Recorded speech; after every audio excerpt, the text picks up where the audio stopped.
प्यारे बच्चों, good afternoon.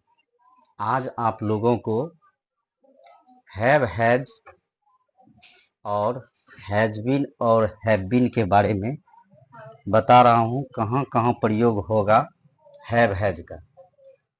तो सबसे पहले हम देखते हैं सिंपल ट्रांसलेशन में भी हैव हैज का प्रयोग होता है। सिंपल मतलब जिसके पास यदि कोई सामान रहता है, जैसे मेरे पास एक बुक है, एक किताब है, तो इसमें भी हैव का प्रयोग होगा। या किसी के पास अगर कोई भी चीज का विश्लेषण होता है तो उसमें भी हैव हैज का प्रयोग होता है। जैसे आई हैव ए बुक, मेरे पास एक किताब है। यू हैव ए हॉर्स, तुम्हारे पास एक घोड़ा है। ही हैज 3 सन्स, उसके पास 3 बेटे हैं या उसे 3 बेटे हैं। सीता हैज ए कार, मतलब सीता एक कार रखती है या सीता के पास एक कार है। ये दोनों ट्रांसलेशन में सीता हैज ए कार होगा। और उसके बाद हम देखेंगे प्रेजेंट परफेक्ट टेंस में भी हैव हैज का प्रयोग होता है, लेकिन इसमें वर्ब का जो है तीसरा रूप लगता है।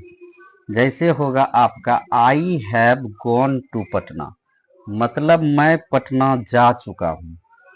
या एक और होगा कि मैं पटना गया हूँ, इसका भी ट्रांसलेशन यही होगा।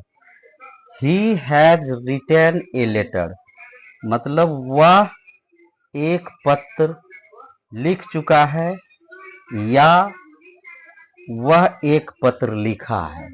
ये दोनों का एक ही ट्रांसलेशन बनेगा। You have read a book, मतलब वह किताब, तुम किताब पढ़ चुके हो। ठीक है, तो इस तरह से हैव हैज का भी प्रयोग होता है। अब एक कंफ्यूजन हो जाएगा कि हैव और हैज ये टेंस में, प्रेजेंट परफेक्ट टेंस में किसके किसके साथ लगेगा। तो आई, वी, यू, दे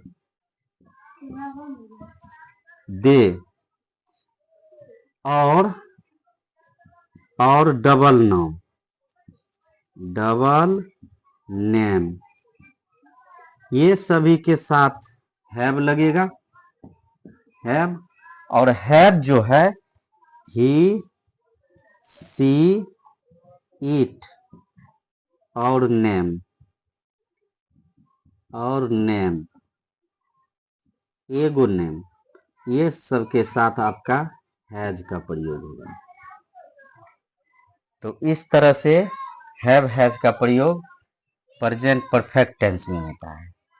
उसके बाद आगे देखेंगे हम कि हैव हैज का प्रयोग कहाँ होता है। प्रेजेंट परफेक्ट कंटिन्यूअस में जो है हैव हैज का प्रयोग होता है। जैसे I have been reading a book for 2 hours, मतलब मैं जो है 2 घंटे से पढ़ रहा हूँ। उसके बाद है she has been going to Patna since 2024, मतलब मैं 2024 से पटना जा रहा हूँ। जहां निश्चित का प्रयोग होगा वहां सिंस का प्रयोग होगा, जहां निश्चित यानी अनिश्चित का प्रयोग होगा वहां पे फोर का यूज होगा। अब हैज और हैव बीन कहाँ लगेगा, देखिए आई, वी, यू, दे और डबल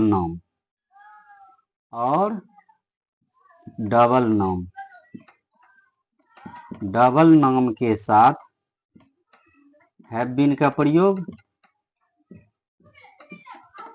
और ही, सी, इट और नेम, एगो नेम, इसके साथ हैज बीन का प्रयोग होता है।